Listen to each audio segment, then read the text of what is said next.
நீங்கள் எந்த ஒரு விஷயத்துக்காக அப்பாவுக்கு வந்து இந்த ஒரு நெகிழ்ச்சியான மொமெண்ட்டுக்கு இருக்குது அது நான் வந்து மறக்கவே மாட்டேன்னா என்ன மொமெண்ட் சொல்லுவீங்க? அவர் எப்படின்னா டீ விற்கிறார் சார். தெருவாக நின்று டீ விற்கிற வேலை தான் செய்கிறார். செஞ்சு தான் என்னை அப்படி காப்பாற்றி ஒரு நிலைமை கூட்டு தான் நானும் எல்லாமே நல்லா இருக்கேன், நல்ல நிலைமையில் இருக்கேன் சார். அம்மா ஒரு சமீப காலத்தில் எனக்கு இறந்துட்டாங்க. அம்மா தான் இறந்துட்டாங்க, அப்பாவை நல்லபடியாக பார்த்துக்கணுன்ட்டு அப்பாவை பார்த்துலாம்போது அப்பாவுக்கு ஞாபகம் மருதி பிரச்சனை வந்துச்சு சார். எல்லா ஹாஸ்பிட்டலுமே ட்ரை பண்ணிட்டேன். எல்லா ஹாஸ்பிட்டலுமே என்ன சொல்லிட்டாங்கன்னா, அவருக்கு ஏஜ் ரொம்ப அதிகமாகிடுச்சு, அவருக்கு ஆப்ரேஷன் பண்ணுற அளவுக்கு கூட ப்ராப்ளம் கிடையாது, மைல்டாக தான் இருக்குது, இன்னொரு 15 வருஷமோ 20 வருஷமோ தான் இருப்பார், அது வரையும் இந்த டேப்லெட் மூலமாக கொடுத்து நீங்கள் பார்த்துங்க அப்படின்னு சொன்னாங்க. நான் ஒரு பேங்க்கில் வேலை செஞ்சுட்டு இருந்தேன் சார். எங்கள் அப்பாவுக்காக அது 3 வேலையும் மாத்திரை கொடுக்கணும், அந்த பேங்க் வேலையை விட்டுட்டேன். இன்றைக்கி எங்கள் அப்பா வேலையை எடுத்து நான் செய்கிறேன். டீ விற்கிற வேலை தான் நான் செய்கிறேன். நீங்கள் டீ விற்கிறீங்களா? நான் டீ விற்கிறேன். பேங்க்கில் என்னவா இருந்தீங்க? பேங்க்கில் டீம் லீடராக இருந்தேன் சார். ஏன் விட்டீங்க சார்? அப்பாவுக்கு வந்து 3 வேலை மாத்திரை கொடுக்கணும் சார். என்ன எல்லாமே என்ன சொன்னாங்கன்னா, ஒரு காசு கொடுத்து ஒரு ஆளை வச்சுக்கோங்க, வச்சுட்டு அவங்க மூலமாக பார்த்துங்கன்னு சொன்னாங்க. அம்மா இறந்துட்டாங்க, அவங்க எப்படி பார்த்துப்பாங்க? காசுக்கு வேலை செய்கிறவங்க எப்படி பார்த்துக்க போகிறாங்க? நான் பார்த்துக்கிற மாதிரி வருமா? இப்போ எப்படி அப்பா மேனேஜ் பண்ணுறீங்க சார்? இப்போ நான் டீ கொடுக்க போகும்போது அப்பா கூடவே பைக்லேயே உட்கார வச்சு கூப்பிட்டு போவோம் சார். 4 மனுஷாளுங்களை பார்க்கும்போது கொஞ்சம் மைண்டு ரிலாக்ஸ் ஆகிடுவார்.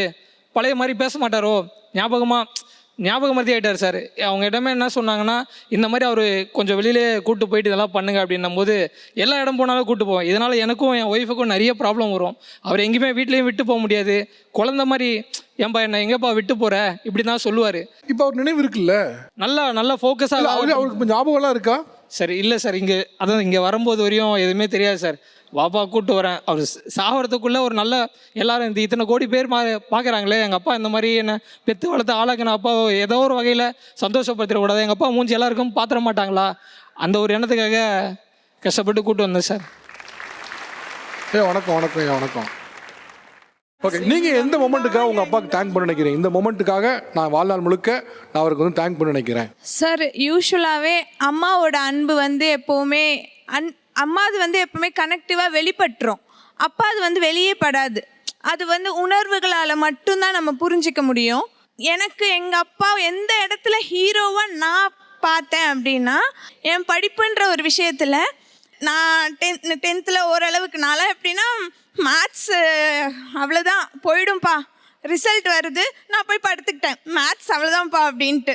எங்கள் அப்பா, நான் இதுவரையும் எங்கள் அப்பா சாமி கும்பிட்டு பார்த்ததில்ல. அன்றைக்கி காலையில் கோயிலுக்கு போகிறாங்க, என்னென்னவோ பண்ணுறாங்க, நான் எதுவுமே இல்லாமல் ரிலாக்ஸாக போய் படுத்துக்கிட்டேன், ஃபெயில் ஆகிடுவேன்ட்டு.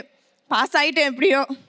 +1 எனக்கு என்னை டாக்டர் ஆக்கி பார்க்கணுன்னு ரொம்ப ஆசை. Biology group சேர்த்துட்டாங்க.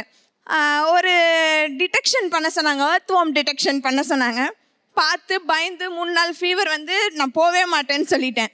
மறுத்து 12th பிஸ்னஸ் மேத்ஸ் மாற்றியாச்சு, காமர்ஸ் குரூப் மாற்றியாச்சு. ஆக மொத்தம் எல்லாத்துலேயும் அங்கங்கே ஒரு கால் வச்சு எல்லாத்தையுமே மேபி எனக்கு அது இன்னைக்கு நான் பார்த்தா எல்லா சப்ஜெக்ட்லேயுமே எனக்கு ஒவ்வொரு நாலேஜ் இருக்குது கொஞ்சம். இன்னைக்கு நான் ஒரு தமிழ் ஆசிரியராக இருக்கேன் சார். எங்கள் அப்பா சேர்த்து விட்டது ஆங்கிலத்துறையில். யூஸ்வலாக நமக்கு வந்து ஒரு பேசிக்கான ஒரு சென்ஸ் இருக்குது, என்னென்னா ஒரு தமிழ் துறை ஆசிரியர்கள் வந்து மற்ற ஆங்கிலத்தில் முக்கியமாக வந்து குறைச்சலாக இருப்பாங்க அப்படின்ட்டு. ஆனால் இன்றைக்கி என் ஸ்கூலில் எனக்கு அந்த இது இல்லை. இன்றைக்கி நான் என்னால் வந்து இங்கிலீஷ்லேயே மேனேஜ் பண்ண முடியும், தமிழையும் I did MA English also. நான் எம்ஏ தமிழும் பண்ணிகிட்டு இருக்கேன். ஒரு வேளை நான் படிப்பை நிறுத்துறேன் அப்படின்னு சொல்லும் போது அவங்க மற்ற இடங்களில் போய் பேசி என்னை நீ படின்னு என்னை மோட்டிவேட் பண்ணாமல் இருந்திருந்தாங்கன்னா ஒருவேளை நான் பண்ணியிருந்துருக்கவே மாட்டேன். எனக்கு வேண்டாம்ப்பான்ற அளவுக்கு நான் படிப்பே வரல, எனக்கு வேண்டாம்ப்பான்னு 10th முடிவு பண்ணிட்டேன். அந்த இடத்துலையுமே அப்பா வந்து என்னை புஷ் பண்ணிக்கிட்டே இருந்தாங்க. நீங்களே படிப்புல ஹோப்பை விட்டப்போ அந்த ஹோப்பை வந்து அவர் பிடிச்சிட்டு நீ படின்னு புஷ் பண்ணதால விளைவாக தான் நீங்க வார்த்தைகள்ல ஒரு நாளும் சொன்னதில்லை, கூட்டிகிட்டு போயிடுவாங்க. மேபி அந்த டைமில் எங்கள் அப்பா ஸ்ட்ரிக்டாக இருந்ததுனால தான் நான் ரீச் ஆனேன். இன்றைக்கும் அப்பா மளிகை கடை வச்சுருக்காங்க. ஒரு இடத்துல நின்று எந்நேரமும் நின்று தான் ஓடிட்டு இருப்பாங்க. இன்றைக்கி நான் ஒரு எக்ஸாம் டியூட்டியில் இருக்கும்போது 3 மணி நேரம் நிற்கணும், நமக்கு ஒரு இடம் கால் வலிக்கும்ல, அன்றைக்கெல்லாம் எங்கள் அப்பா ஞாபகம் வருவாங்க எனக்கு. யூஸ்வலாக அந்த மளிகை கடையில் நிறைய இடங்கள்ல எங்கள் அப்பா ஒரு இடம் வாங்கியிருக்காங்க, ஒரு பேர் வாங்கியிருக்காங்க, புளி மடிக்கிற கை அப்படின்ட்டு. ஒரு ஆசைக்கு ஒரு மோதிரம் போடணுன்னா போட மாட்டாங்க, செயின் போடணுன்னா போட மாட்டாங்க. ஆனால் நான் இன்றைக்கி சொல்கிறேன்ப்பா, அந்த புளி மடிக்கிற கை உங்கள் 2 பொண்ணுங்களோட நம்பிக்கை. அந்த கை கொடுக்குற நம்பிக்கை யாருமே கொடுத்ததில்ல. இது வரைக்கும் நாங்கள் பார்த்த எந்த ஆண்கள் கிட்டையுமே அந்த நம்பிக்கை கிடையாது. அந்த கையை கூட நான் பிடிச்சது கிடையாது. மோஸ்ட் ப்ராபப்ளி ஒரு 5th ஸ்டாண்டர்ட் படிக்கும் போது எங்கன்னா கூட்டிகிட்டு போனாங்கன்னா அப்பா அவனை எப்படி பிடிப்பேன்னா சட்டையை தான் பிடிப்பேன். ஏன் அந்த டிஸ்டன்ஸில் இருந்துகிட்டே இருக்கீங்க? அது தெரியல, அந்த கனெக்டிவ் இல்லை. ஆனால் ஆசை, கனெக்ட் பண்ணிக்கணும்னு ஆசை.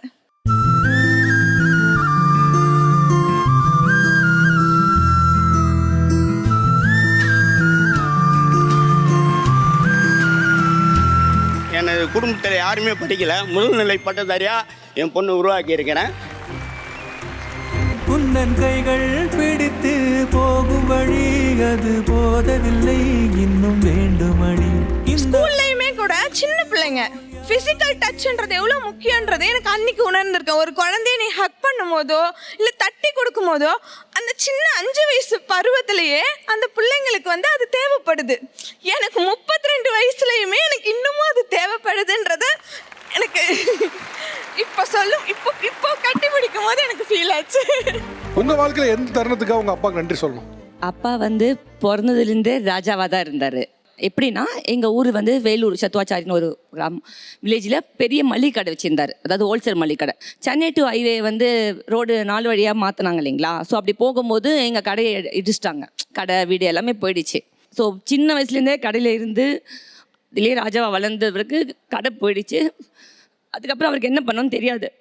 அவருக்கு தெரிஞ்சது எதுவும் படிக்கவும் இல்லை. ஏன்னா கடை இருக்குது, ஏன் பையன் படிக்கும், தாத்தா எந்த ஜாபுக்கு அப்போல்லாம் சென்ட்ரல் கவர்மெண்ட் ஜாப் நிறைய வாய்ப்புலாம் வந்துச்சு அப்பாவுக்கு. எங்கள் தாத்தா அப்போல்லாம் அனுப்பலை. நம்மளாம் பிஸ்னஸ் மேன்ரா அப்படின்னு சொல்லிட்டு கடையிலேயே வக்கஞ்சி கடையே இருந்துட்டார். அப்பாவுக்கு வேறு என்ன பண்ணணும்னு தெரியாது. எல்லாமே சோல்ட் அவுட். அவர் ஒரு செகண்ட் கூட யோசிக்கலை. சடனாக யார் என்ன டைம் யார்ப்பா சொன்னாங்கன்னு தெரியல. எனக்கு அப்போ சின்ன வயசு. உடனே வாட்ச்மேன் வேலைக்கு போயிட்டார். ஸோ கேட் திறந்து விட்டது, அவங்களுக்கு செக்யூரிட்டியாக வேலை செஞ்சுருந்தார். அண்ட் சேம் டைம் பார்த்திங்கன்னா அந்த சேலரி கம்மியாக இருக்கும், பத்தாது. அதனால 2 ஷிஃப்ட்டு 3 ஷிஃப்டெல்லாம் சேர்ந்து பார்ப்பார். அப்பா செக்யூரிட்டி இருக்கா நீங்கள் பார்த்துருக்கீங்களா? லஞ்ச் எடுத்துகிட்டு போய் கொடுக்கும்போது பார்த்துருக்கேன். ஸோ அப்படி தான் எங்களை வளர்த்தாரு. தேங்க்ஸ்ப்பா, நீ நல்லா தான்ப்பா வளர்த்துட்டு எங்களை. அவங்க சொன்ன அந்த சூழ்நிலையை என்னால் கற்பனையே பண்ணி பார்க்க முடியல. அந்த மொமெண்ட் வந்து ஒரு மாதிரி கையேறி நிலம் என்ன செய்ய எது செய்ய எதுவுமே தெரியாது. எப்படி அதெல்லாம் தாண்டி இது பண்ணீங்க? உதவி பண்ணுறதுக்கு ஆள் இல்லை சார். அப்பா என் பையனை பார்க்கணும், பொண்ணு பார்க்கணும். கொசுக்கடி மழை எங்கள் பாப்பா மேலே பாசம் அதிகம். நான் வந்து மந்திரி பண்ணுறேன் சார். உங்கள் பேச்சு எப்படி நான் வாரம் கேட்குறேன்.